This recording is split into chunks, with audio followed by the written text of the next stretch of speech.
Hey folks, this is Jason Lewis, the producer of the From the Shadows podcast. I just want to remind you about our website, FromTheShadowsPodcast.com. We have a Facebook page. We would appreciate it if you like and follow. Also, join our discussion group on Facebook called After the Shadows.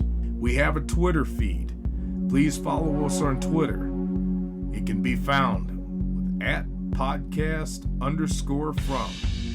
Follow us on Instagram at From the Shadows Podcast. We have a YouTube channel.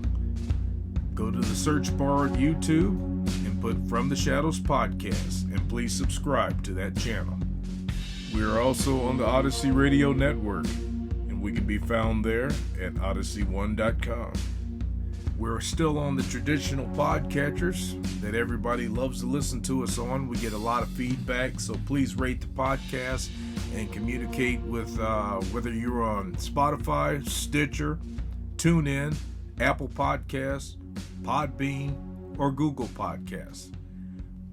We're there, and we appreciate it when you leave comments for us. Well, that's all I have for you right now, folks, and thanks for being a part of the From the Shadows podcast family. So with that being said, let's get this episode started. On behalf of myself and the rest of the From the Shadows podcast crew, I would like to thank our 2 new Patreon subscribers this week, Mark and Nate. We appreciate your support, and we thank you once again for being loyal listeners to the podcast. So without further delay, here is your host, Shane Grove. Hey everyone, it's Shane Grove, host of the From the Shadows podcast. We are putting together a Patreon page for From the Shadows podcast listeners. And what a Patreon page is there's different levels of patronage that you guys can sign up for if you choose to. What it does is it helps us with a little bit of support from you guys. Keep doing what we're doing, buy some new equipment, make sure that we can keep everything running and sounding good or much better, let's hope. But with that, there's lots of unique gifts and rewards and merchandise that's available by being a Patreon, including a special episode each month by the Judge, another special episode every month by the Ozark Howler, and at least one listener episode where we take a story from one of our listeners and share it with everybody. So we will have the information out about that on our Facebook pages, After the Shadows, and the From the Shadows podcast page, as well as our Instagram account. We'll tell everybody how they can find that and become a Patreon of the show. And we certainly appreciate all the support our listeners have given us. Hey, welcome everybody to the From the Shadows podcast from deep within the secret studios. I'm joined here tonight by the Judge. Good evening, all. That's all you got? Good evening. What is this, like a Vincent Price? Actually, it is. It's my Halloween voice. Your Halloween voice? Jeez, you better get ready for your Thanksgiving voice. I'm there already. And also in the room, as always, is Jason, the super producer. What's up, Jason?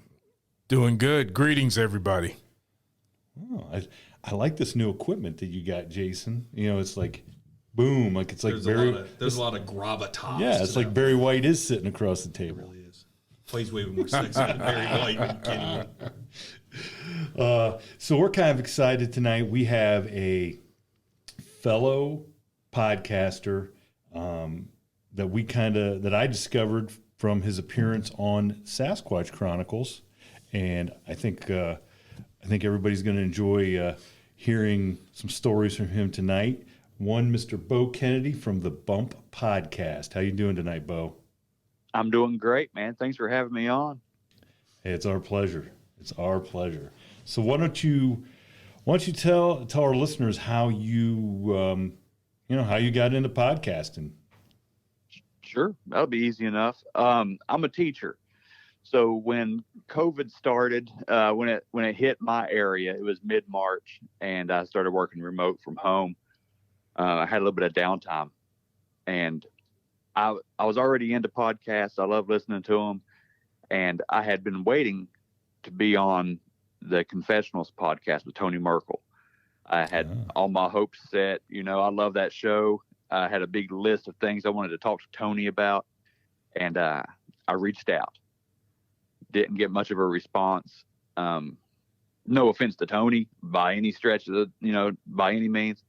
He's just really busy. And, you know, I know he's got like a 6-month waiting list. So I was sitting there, you know, wanting to get my stories out.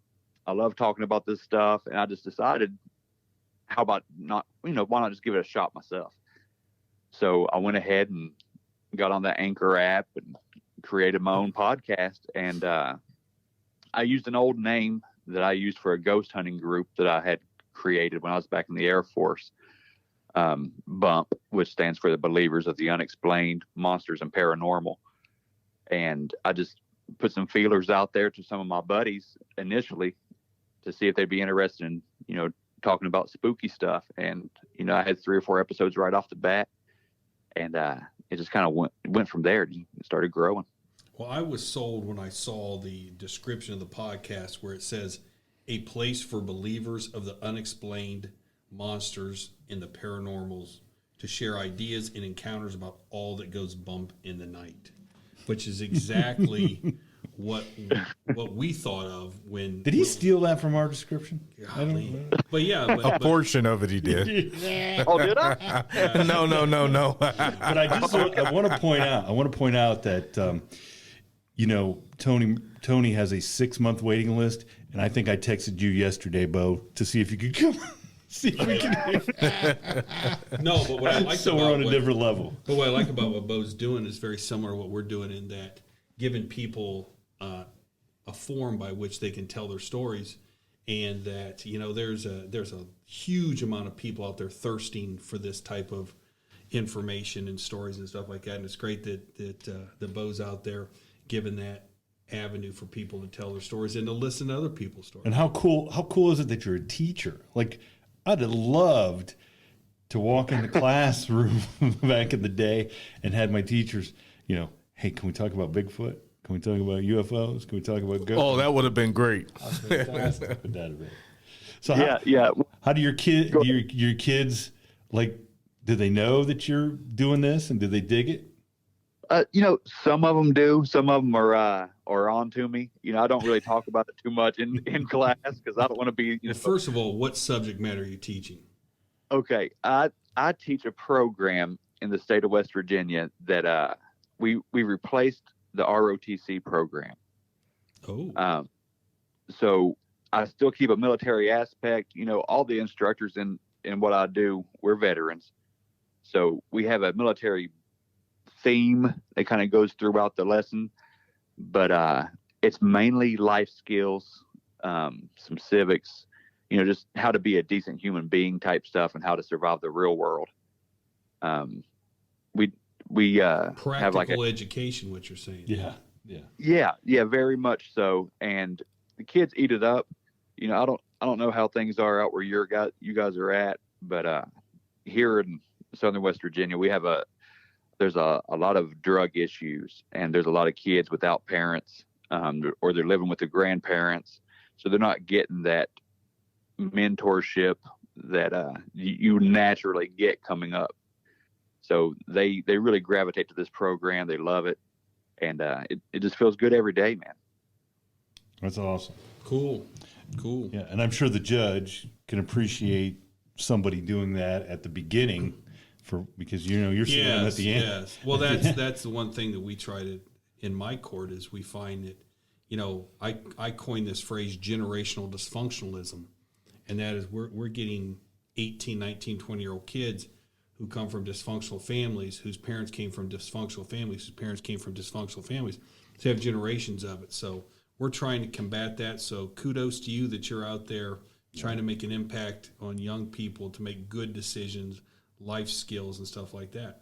And now into the good stuff. Yeah. So if you let's talk some monsters. So if you dredged up the BUMP name from back in your Air Force days, then you must have been interested in this stuff for a long time, not just because of COVID hit.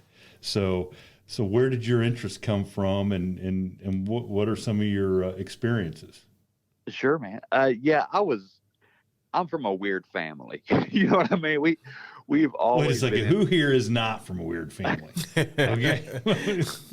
That's how we got here. That's right. But yeah, I've always been into the unexplained. I've always believed in aliens, always believed in ghosts. It was just a part of what was normal. You know, it's like, of course that stuff's real. You're crazy if you don't believe in it, because how can you explain this stuff otherwise? So it's always been something I'm interested in. I love to think. I love to talk about stuff I don't know. So it's just kind of followed me around, you know? Yeah. So what was the first?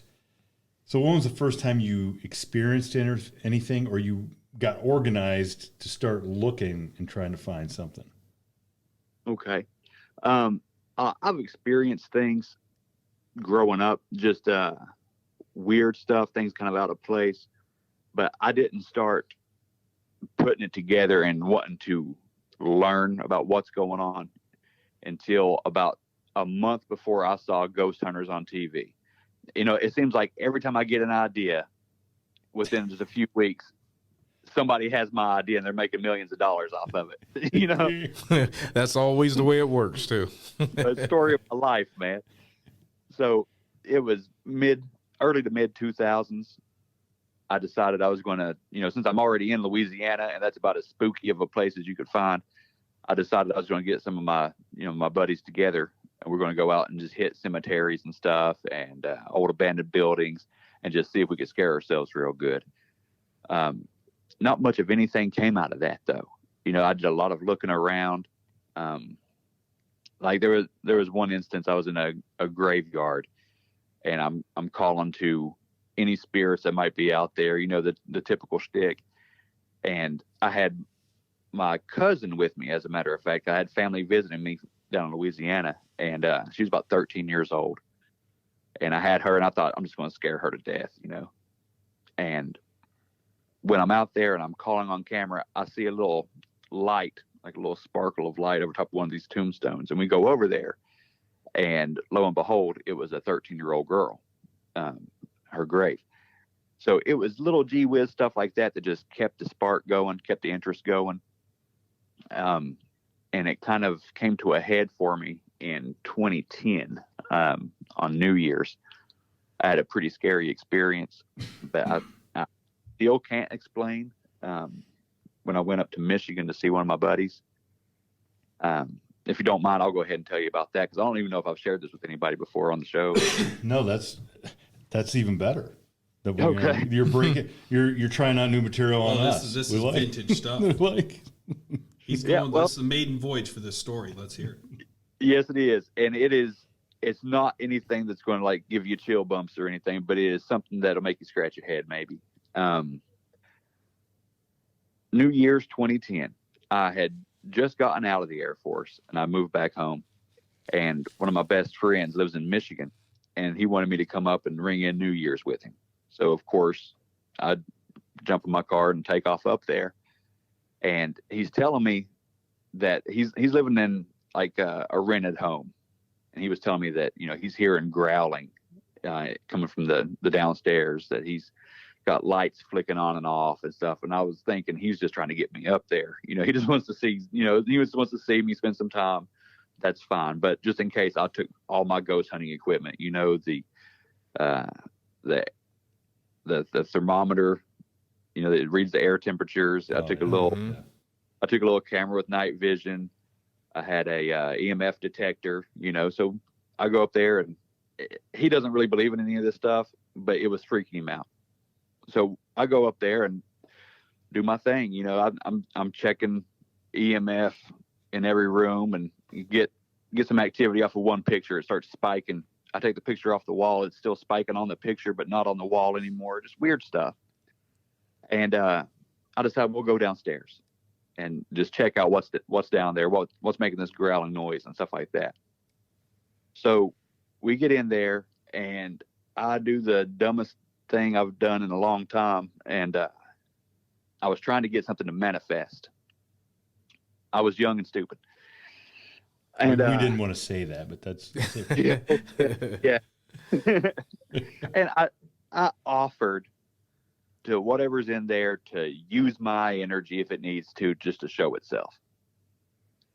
Well, didn't see anything, but the air temperature around me got about 10 to 15 degrees colder than anywhere else in the room. And it was no matter where I went in the room, that ambient air temperature around me was way colder than anywhere else. I thought, okay, that's kind of odd, no big deal. Well, a couple hours later, I started getting real dizzy. I feel like the walls are closing in on me. It felt like kind of like a panic attack.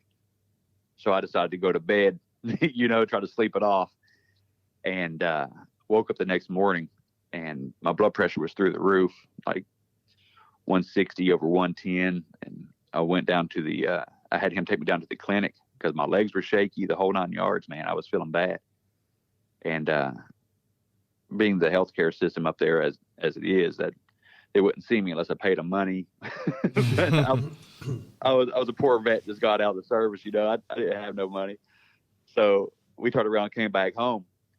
But I started having panic attacks after that, and lots of anxiety. And that followed me around for probably 5 solid years.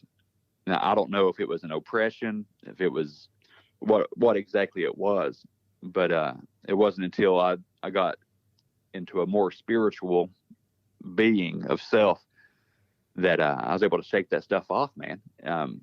5 solid years, it felt like I was cursed. Oh my goodness. Jeez. So the moral of the story is, Yeah. don't ever tell something that it can use your energy. Yeah, it's a bad idea. Yeah. So did anything happen those 5 years that you could contribute to something following you around, or was just that feeling that you had of being oppressed? If I can say it was just shit luck, I would like to say that. Yeah. Pretty much everything that could go wrong went wrong. It was bad started juju. I started getting depressed. If something was in my hands, it would break. If it was a job, it wouldn't go anywhere. It was just a lot of like a dead end life, man. Constant struggles. So now you're from Louisiana, is that correct? I'm from West Virginia, but I was stationed in Louisiana for Okay. 6 years down there. Well, while you were in Louisiana, that's just a hotbed of paranormal. Oh, yeah. You're talking about. So you didn't travel out into the edges of the swamp to Madam Hoodoo to see, like, hey, do I got something attached to me? Can you get rid of it or anything? I mean, did that ever cross your mind, maybe, to go see somebody like that and see if they could help you out? Well, I had just moved back to West Virginia. I had been home about a month when that happened.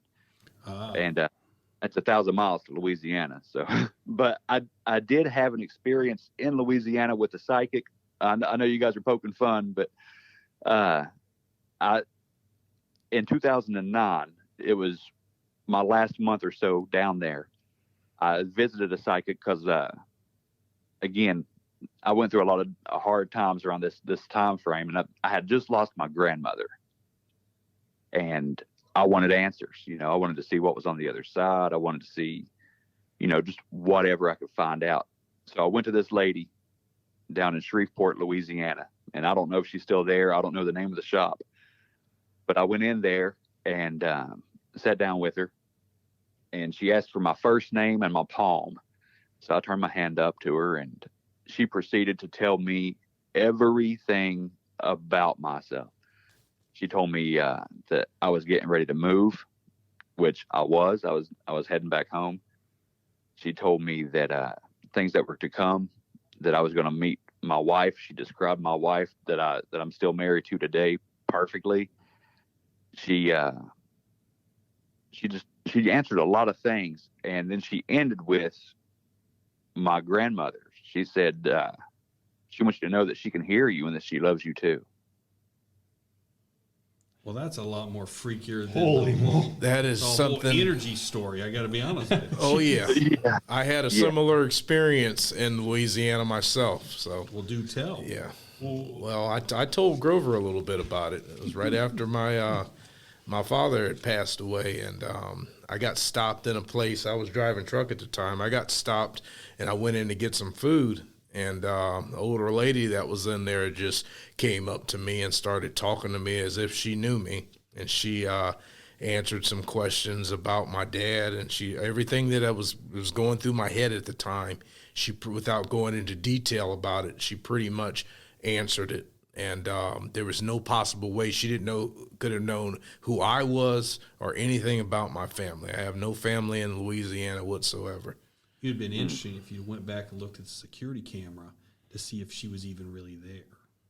Oh, she was there because the bartender lady was related to her when I was waiting to get my order. It was a real corporal lady. She was sitting there, and the bartender lady who had took my order, and I'm waiting to get my stuff so I can get in the truck and get settled down. And she told that lady to leave him alone. She says that he's not here for that. He's just here to get his food and to leave. No kidding. Yeah. So the moral of the story is don't go to Louisiana looking for answers. The moral of the story is there's some things out there and that people in Louisiana, they know, and that we just don't have a clue about anymore. Maybe at one time we all had that type of ability, but it's a lost art to most of us. I was campaigning for my brother. My brother was running for judge, and I was out campaigning for him. I was going door to door and knocked on this door, and this guy answers, and he's wearing an LSU Tigers hat, and he's standoffish. He doesn't want to talk to me, doesn't want to hear anything about my brother, whatever. And so I said, that's okay. Can I leave you some literature? Yeah, but I'm going to throw it away. And I finally said, can I ask you a question? And he says, yeah. I said, are you from Louisiana? He says, yeah. I said, is the Rougarou real? And I'll tell you what, this dude's face changed immediately. He goes, sit down. He proceeds to tell me this story. Oh, my goodness. He tells me this story, and you could see he was reliving it in his face. He was scared when he told the story. Then when he was a kid, he was out in the swamps hunting, and sure enough, he runs into this thing that he believed was Rougarou. And, and the funny thing is I've heard other people tell similar stories, and he had a hunting rifle, and I said, why didn't you take a shot at it? He says, are you kidding me? All I had was like a 22. They should have seen this thing. I would have just made it mad. And so he just ran, and he was so scared he wouldn't go back into the swamps. So he said, yeah. And then I don't know if he voted for my brother or not, but I'll tell you what, it was a pretty chilling story, because I'll tell you what, when he was telling it, you could see it in his eyes. He was reliving it. Right now, the Louisiana State Tourism Board's like, would you guys shut up? Oh, no, that's how they get Well, it. needless to say, we believe you. So when we've you were had some stationed, experiences. when you were Yes. stationed, what part of Louisiana were you in? Are you asking me? Yes. Yeah. Okay, I'm sorry about that. It got a little quiet. I didn't know. Yeah, I was in Shreveport, Louisiana. Shreveport, Bossier City, northwestern Louisiana. How was the voodoo down there? There's a huge presence of this down there. I mean, there's. Yeah, up where is. I was at, it was almost Texas. So it wasn't as thick. But before I left, took a trip to New Orleans, of course, and that's a real feeling. That's a real place, Voodoo, yeah, it's real. It's real. That's going to be one of the stops on the bus tour from the Shadows podcast. You got to everybody's got to go to New Orleans at least once. Yep. Oh, jeez. So you end up back in West Virginia then, and what? I think you had some experiences in West Virginia, didn't you? Oh yeah, I've had just like I said before, not anything that would stop your heart, but I've had a few things go on. What got me on Sasquatch Chronicles is one of the bigger things that's went on here since I've been back home, and that was, I guess, what you would classify as a Type B Sasquatch encounter. Want me to talk about it? Yes, please. Okay. That's why we're paying you all the money to be on the show. Oh, that's right. That's right. I forgot my payroll. Yeah. So I go squirrel hunting all the time. And it was September 24th, 2018. On a Saturday, I decided to go out and try my luck at a wildlife management area in Logan County. There's only one, so anybody that's familiar with the area would know where I'm talking about. It's connected to Chief Logan State Park, where I worked at the time, actually. I go in there and it starts raining, just a little light rain, just enough to get you soaking wet. So I sat it out. I stayed out there in the woods, and while it's raining, I heard what sounded like a woman giggling or talking, kind of like the chatter that they always talk about. Sounded real feminine, had a little bit of an Asian accent to it, just kind of giggly, up on the hill behind me in a wildlife management area in the rain in southern West Virginia. None of that added up, but exactly. I just went, yeah. In hunting season. So you're not out there unless you're ready to shoot something. But I sat there, I heard it, thought it was kind of weird. I already was a fan of everything Bigfoot related, so my ears are, perked. But I sit there, and as the rain tapers off, a squirrel pops out, just like I thought it would, and I shoot it, and I give it about 15 minutes, because if you're squirrel hunting, if you shoot one, it usually pisses off another one, and they jump out and start barking at you too, because they're not that bright, and you shoot, you'll get 2 or 3 that way. I sat there and waited, and after about 15 minutes, nothing else was going on. So I get up, walk over there, retrieve my squirrel, and come back to my hunting spot and sat down. And that's when I heard what sounded like an oomph sound, kind of like I described before, as like if you fall on your butt and it kind of knocks the wind out of you, how you make that oomph. Or if you throw something as hard as you can, and you kind of grunt with it. It was a sound kind of like that. And I was already on alert because I heard that, that chatty lady behind me. So as soon as I heard that noise, I turned to look behind me. And it's a very, very steep hill. Not quite vertical, but, if you couldn't hardly climb straight up. It was that steep. And as I turned to look up there, I heard a thud of something that sounded like it hit the ground, like a heavy thump.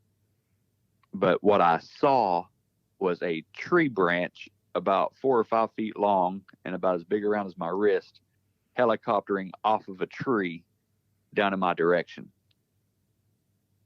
It missed me. It fell off to the right, but I immediately jumped up, scanned the area, had my wits about me enough to pull my cell phone out. I recorded up through there, tried to see if I could catch anything on film. Never did. I stuck around for about another 20 minutes before I went ahead and just packed up for the day. It was exciting enough for me, but that was pretty much my experience with it. I can't swear that it was a Bigfoot. I never saw anything, but it falls in line with all the typical stories, the typical encounters. And I still don't know if it was Bigfoot or if it was some kind of spirit in the woods that didn't want me up there. I don't know, but that tree branch did not fall off that tree. By the way, it was helicoptering at you. Yeah. I think it was the girl that you heard laughing through the. Yeah. I think it's whatever I thought was a girl. Yeah. Well, so did that raise your attention then after you shot the first squirrel, and what you expected to happen did not happen by other squirrels popping out? Do you think that was maybe the squirrels were like, hey, wait, it's like the guy with the gun, he's not as big a deal as what's, up the embankment? I never thought about that. So, well, you got to believe that the Sasquatch would probably eat squirrels. Yeah, I would how imagine. easy they are Well, to that's do. what I'm saying is like typically a lot of eyewitnesses report that the forest or the woods goes quiet. Animals are nowhere to be seen. And, he's out there, I'm not a squirrel hunter, but I mean, I've been around squirrels. I know exactly what he's talking about. I've seen people shoot them. And then, like he said, then a little bit later, another squirrel, because they're dumb. And so they don't act normal. Is that a byproduct of something else being there and that they're more scared of than you shooting them? So, Yeah, yeah. I mean, I had keep in never. mind, squirrels, like any other prey, is aware is self-aware when a predator is around.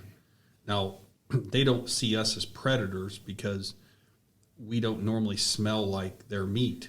You know what I mean? Like all animals that are prey that they get eaten, they can smell when a predator's around because they can smell their own deceased relatives or other other squirrels that have been eaten.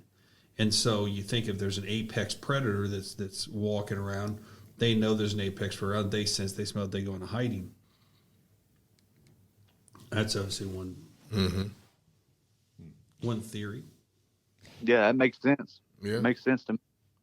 now, so is that the encounter then that you recently were on the reboot of Finding Bigfoot then? Yes, it is. Now, Yes, it is. Now, are you able to talk about that experience of going back out and filming that a little bit, or are you, Sworn to secrecy. I signed something. I didn't really read it. okay? Well, we have a judge here, and what's your rule, judge? Well, did you sign it in blood? That's the first question. Yeah. What I'll openly tell you, because I didn't hide it on my own social media. That a couple weeks ago, I was on site to give my interview story, my encounter story to Finding Bigfoot. They're supposed to have the show out by the end of this year. I guess it's a season opener. My story is just like a little, footnote on what's going on here. It's all about West Virginia. It's going to be some must-see TV. And in fact, tomorrow I interview somebody that I met up there, and they're probably going to be the stars of the show. They got some real activity, and I think it took the crew of Finding Bigfoot by surprise. Ooh, really? Nice. So we won't ask you about that because we don't want to ruin your episode. But because we want our listeners to go check out that episode, obviously, and Right. hear these people's story. But so where you're from in West Virginia, like what is the what's going on there when it comes to Bigfoot? Like, what's the history? What's the legend? What's the stories that have been passed down? Who people do you know that have had encounters? Yeah, people in West Virginia are kind of weird. I can say that because I am one, but they don't like to talk too much about, this kind of stuff. They will if they know you. They will if they feel comfortable, but they don't want to be made fun of. So they're kind of hush-hush about it. But Bigfoot stories have went around, as far as I know, back to my grandparents' generation and probably further back. A lot of times they called it the boogeyman. You can't go out at night because the boogeyman will get you, and he's got big red eyes. But people that I've spoken with, they had the same kind of encounter stories that you would hear anywhere nationwide. Just the typical stuff. He seems to be pretty big. Like 8-9 feet tall around here. They sorry about that. I got distracted. They got the same classic howls, the hoops, same kind of throwing rocks, that kind of stuff. But just run of the mill Bigfoot, I guess.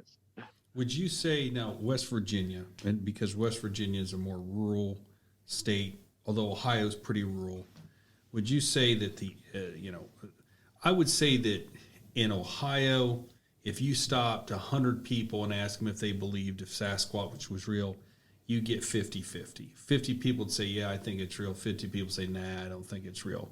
What would you think the average person in West Virginia would say? Well, you might get similar numbers.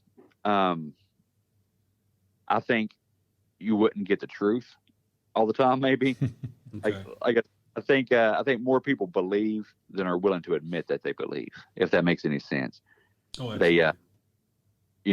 There's a long list of jokes about West Virginia, and the last thing that anybody here wants is to be the butt of another joke. Well, I can tell you this: the last 2 summers, I've driven to South Carolina. My oldest daughter lives down there, and every time we go through there, I look over at Christy and I'm like, now you tell me there isn't a Bigfoot somewhere up there. I mean, because you just, as far as you can see, it's mountains and thick woods, and you don't see how. I mean, now I'm certain there's houses there that you just can't see, but it just looks like the most uninhabitable land that it would just be perfect for a creature like that to hang out and not be detected or bothered. Oh, yeah, absolutely. If you step off the side of the road, pretty much anywhere in West Virginia, you're in the woods. There's not much in between. You can cross the guardrail and get lost. And the size of our state, it looks small on a map, but we have so much terrain that goes vertical. You know what I mean? Mm-hmm. Yeah. If you could take the land and stretch it out, we'd be half the size of Texas, probably. I mean, Yep. We're completely inside the Appalachian Mountains. So all of that is habitat or potential habitat for whatever.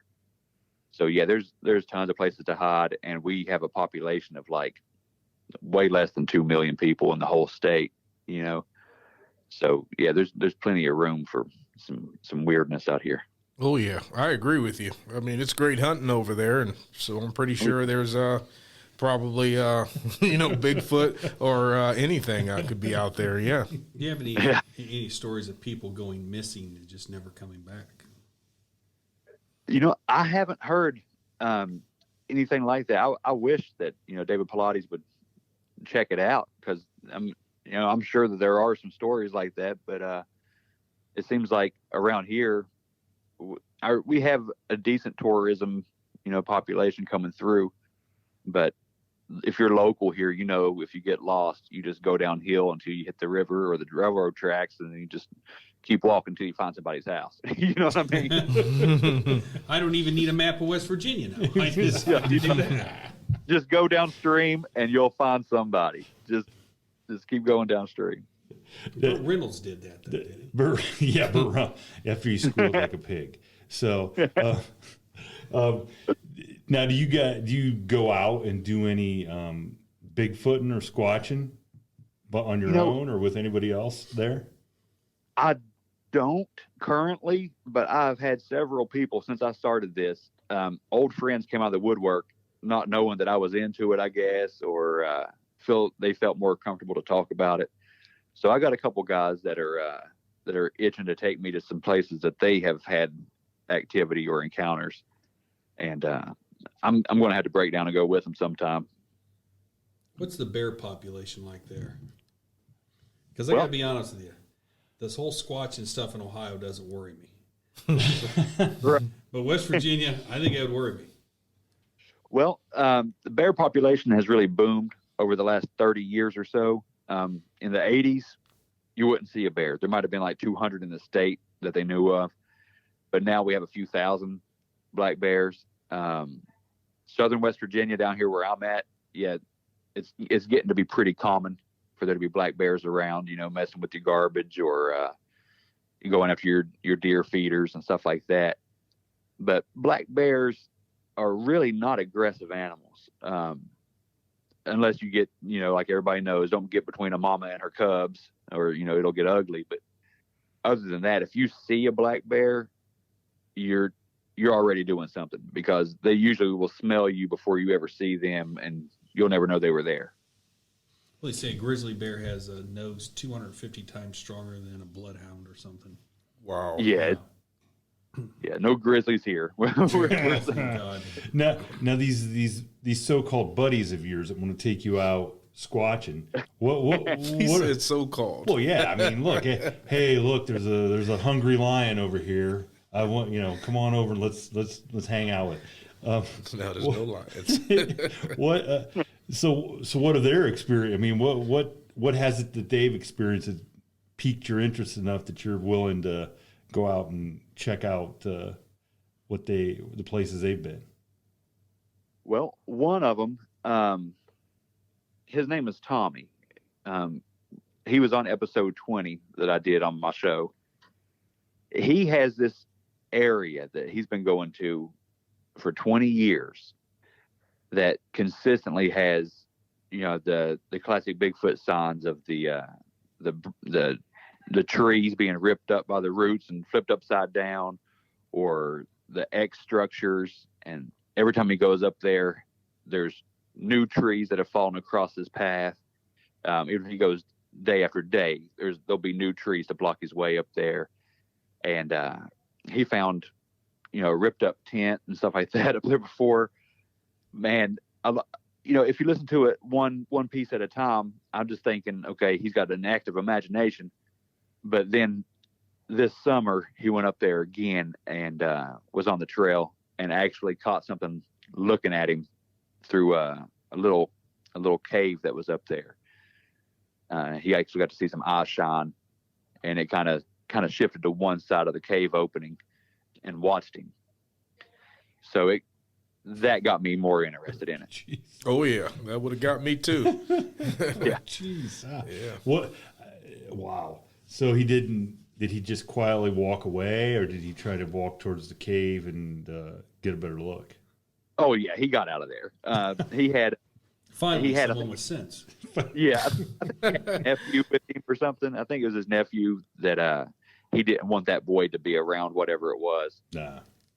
Or he used that as his excuse to kick rocks because he got scared Because he didn't want to admit, I ran. Well, the phenomena that I keep harking back to is I don't really want to go out in the woods at night, squatching around and stuff like that, because assuming that Bigfoot's real, we're starting with that premise. They're obviously some type of primate, large primate. All the stories, you had a limb thrown at you, would suggest that they can be aggressive. If I knew that there was chimpanzees in a woods at night, you could not get me to go in there, because chimpanzees are a fraction of the size of what Sasquatch is reported to be, and they rip your face off. They would just absolutely mutilate you. You've seen them on Monsters in America where they have the chimp thing where they bite your fingers off, they disembowel you, they rip your and that's a chimpanzee. What would a Sasquatch do to you? If you're out at night trespassing in, and we go back to the whole mama bear thing, is obviously Sasquatches breed, they would have, maternal instincts. They would have maternal instincts. So you're tromping around the woods trying to be cute for a show, and you stumble upon a real lair of a Sasquatch that has a youngin', you run the risk of getting torn to pieces, I would think. So I think what the judge is trying to say is, when you go back out there, don't call him. He's not coming. Oh, I'm not going. But what I'm saying is, I think that sometimes people take this cavalier approach to going out in the woods and looking for Bigfoot, and I think you better take a weapon with you, and I'm not even sure that's going to help you, because if at nighttime, if a silverback gorilla or a chimpanzee tried to attack you in the dark, what's the odds you're really clipping that thing as fast as what they are? I mean, you'd stand no chance. I just think that it's a fool's errand to go out there, because if you're lucky enough to hear something, okay, that's great. But if you have a confrontation, you're not winning that confrontation. Yeah. I mean, they're meat eaters. I mean, they eat meat. That's what they do. Why wouldn't they eat a human being? Right. It's like what Wes Germer always says: "Be careful what you wish for." Right. Mm-hmm. Amen. Yeah. You might go out there and find it. Now, to get off the Bigfoot topic, the The other stories that I've heard you tell that I think our listeners would dig are some of your UFO stories. Would you mind sharing some of those with us? I don't mind at all. Yeah. Wow, he sounded awfully anxious to tell them. Let's hear Hey, it. I got a soft spot for UFOs, man. You know, I can't So do help I. it because So do I. that's something that I've actually seen. You know. All right. It was November the 9th, I believe, 2009. It was the day I was getting out of the Air Force to come home. Spent my whole enlistment never seeing anything. But on my way home, my dad was with me, and we talk about this encounter together on one of the old episodes too. But we're leaving from Shreveport, Louisiana, heading to West Virginia, and we're pulling my car behind us. We're in my dad's car. He's got back then he had a Hummer, and it's got those square windows, you know, you could see through real good. Mm-hmm. And we're in a city called Arkadelphia, which sounds made up, but I swear it's not. It's right on the Arkansas-Louisiana border. And I know this because we had just passed the water tower, and I was making fun of the name of the place. But we were driving through there, and out of the passenger window, out of my window to my right, I see this white light. And down there, everything is flat. You can see for miles. So I don't know how far away this white light was, but I could see it straight out the window. And it's moving at a really good pace. We're going straight down, I think it's I-20. So we're heading down the road. This white light's beside us, and it's going past us. And it's going fast enough to where we can start seeing it out of the front windshield. So once it gets ahead of us, I can see it, and now my dad can see it too while he's driving. And I ask him if he sees that. He's like, yeah, I see that. And it gets directly in front of us, probably, I would say, a mile and a half down the road. It's just a little white light. And then it flashes out this funky color of green that I've never seen before, haven't seen since. Just this odd green light just flashes out, fills the whole windshield, and then sucks back into itself and is gone. Whoa. Okay. Oh, man. It's like it imploded. It's like it hit warp speed, or it went plaid, or whatever you want to call it. The light flashed out, sucked in, and gone. So did you guys feel any different after that experience? We felt cool. We felt like the coolest guys on the road, man. You know? Oh yeah, no doubt about that. And That was validation. you're in the Air Force, so it's nothing that you had seen or been witness to the whole time you were enlisted. Like, it's not like, that's a jet, or that's something Right. that we've seen. And see, that's the thing. I worked on jets in the Air Force. I wasn't, I was a sheet metal guy, so I knew what jets we had around. I had a secret clearance. I'm very familiar with, what afterburners look like off of a jet. Plus, we were in Louisiana. That's bomber territory. We don't have warp speed jets in Louisiana. But yeah, I know what I saw was not anything that I was able to work on. And I was able to work on pretty much any aircraft that we owned. So whatever this was, man, by definition was a UFO. Holy moly. Mm-mm-mm. So, geez. So what do you, if you had to guess, how fast was the thing going to go past you guys, get out in front of you, and stop and just disappear? At regular speed, I would imagine it wasn't going any faster than a regular jet would probably go initially, because if you're, if you're going down the road and you see a plane go overhead, it's going faster than you are. You know what I mean? Yeah. Yeah.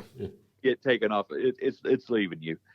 So it wasn't anything unusual at that point. It was just low, a little lower than what you would expect, or way further out than what I could see around West Virginia.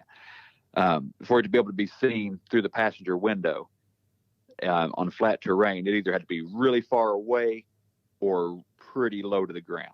Yeah. So, but as far as speed goes, there is no way to calculate what happened once it took off. I have no clue. But up until that point, it wasn't anything too far out of the ordinary, except it was just a solid white light. And see that asking you that question because you were around that type of equipment and probably would have a good gauge, of something way out of the norm. That's because if you ask the normal person, they wouldn't have any real idea of, those were going really fast, but at least you have something you could kind of measure it against in your experience. Sure. Absolutely. Being in the Air Force and all, I'm sure you see planes and you get that kind of experience where you can be able to judge their speed. Yeah. Yeah. So what'd your dad think of it? Oh, he flipped out at the same time I did. We had the same expletive reaction. It was in unison. And it's kind of just burned in his memory too. It's one of the coolest things we've ever seen, and we got to see it together. So it was fun. Yeah, that would be a great sighting right there. That's a lot better than the stuff I get to do with my dad.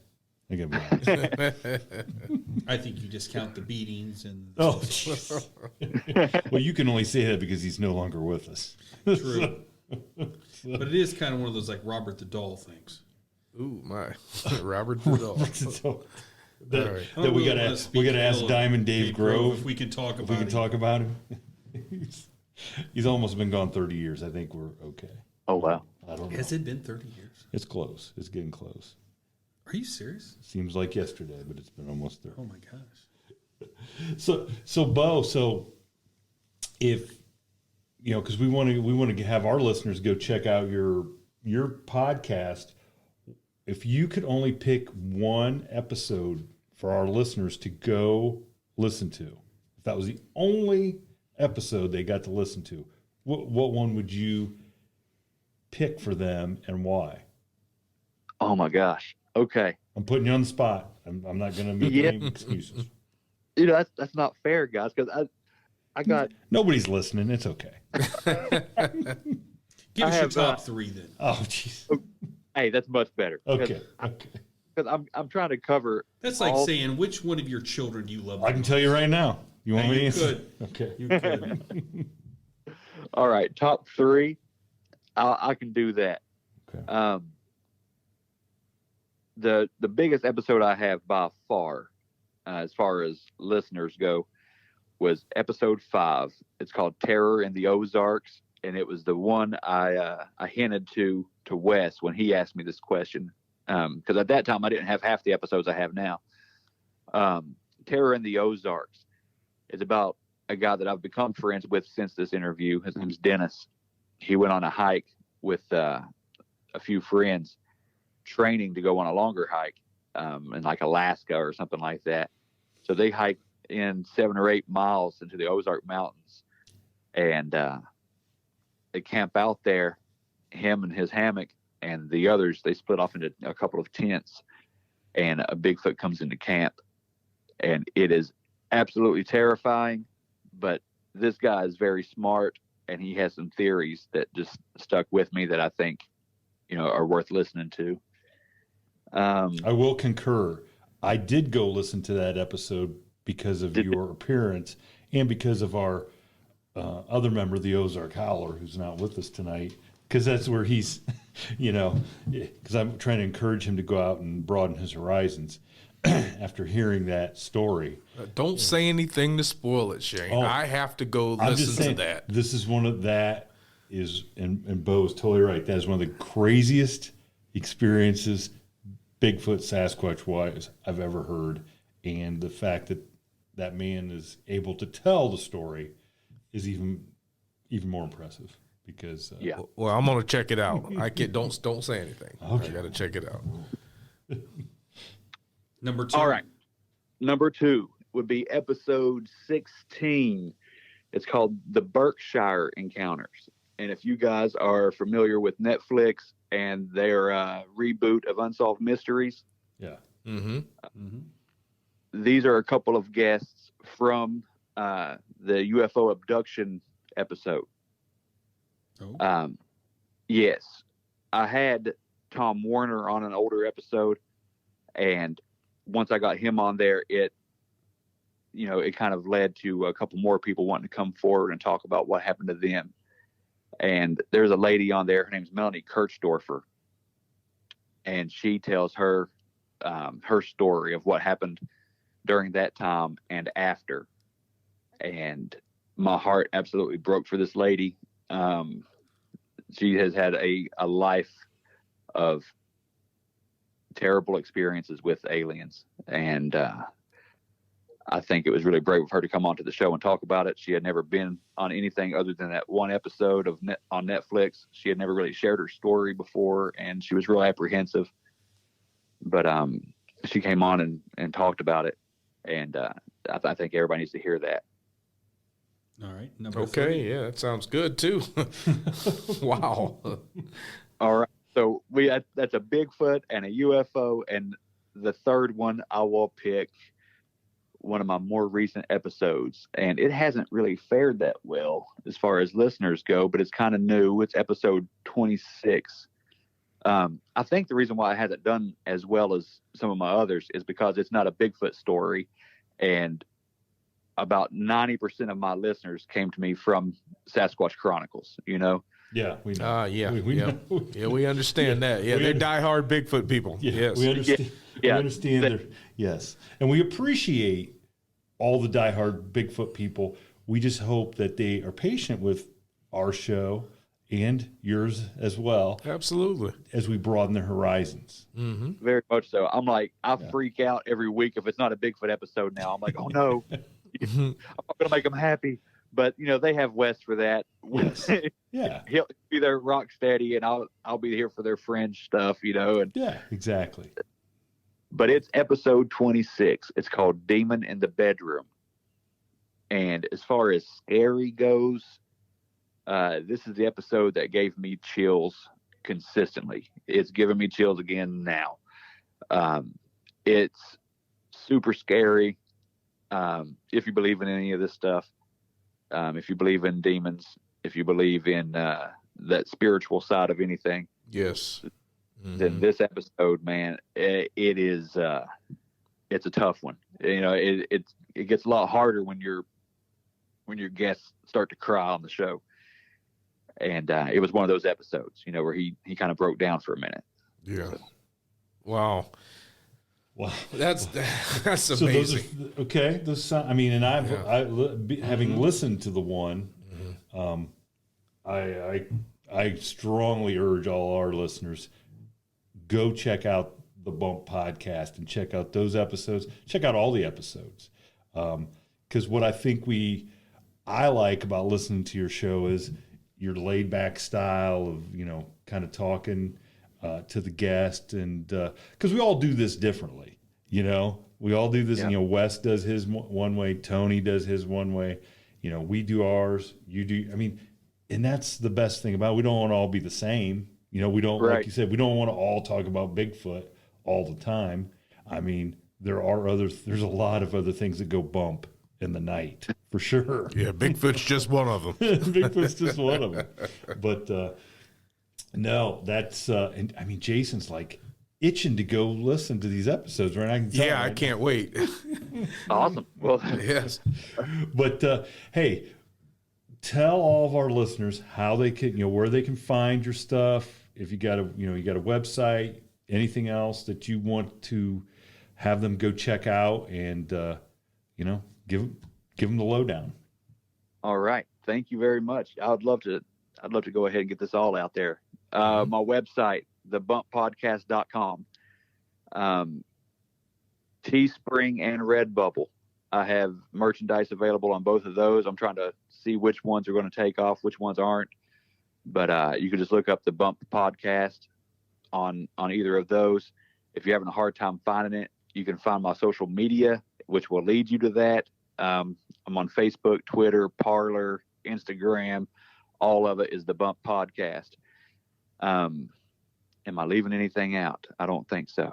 Oh, Instagram or yeah, He Instagram. said, Yeah, it's all on there. And my actual podcast, you can go catch it on any platform available that you listen to podcasts on. It should be there. Okay, great. Yeah.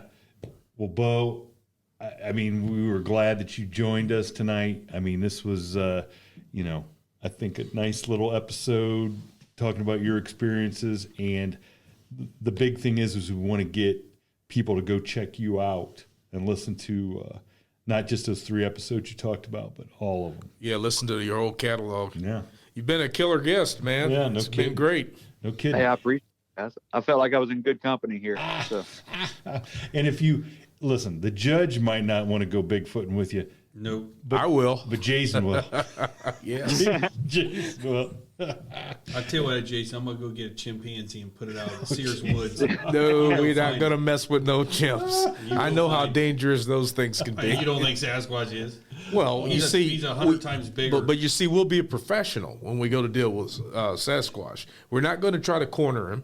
We're not, or anything like that. I mean, we just want to prove his existence. We want to learn from this cryptid. I'm sure he will take that into consideration. I hope he will.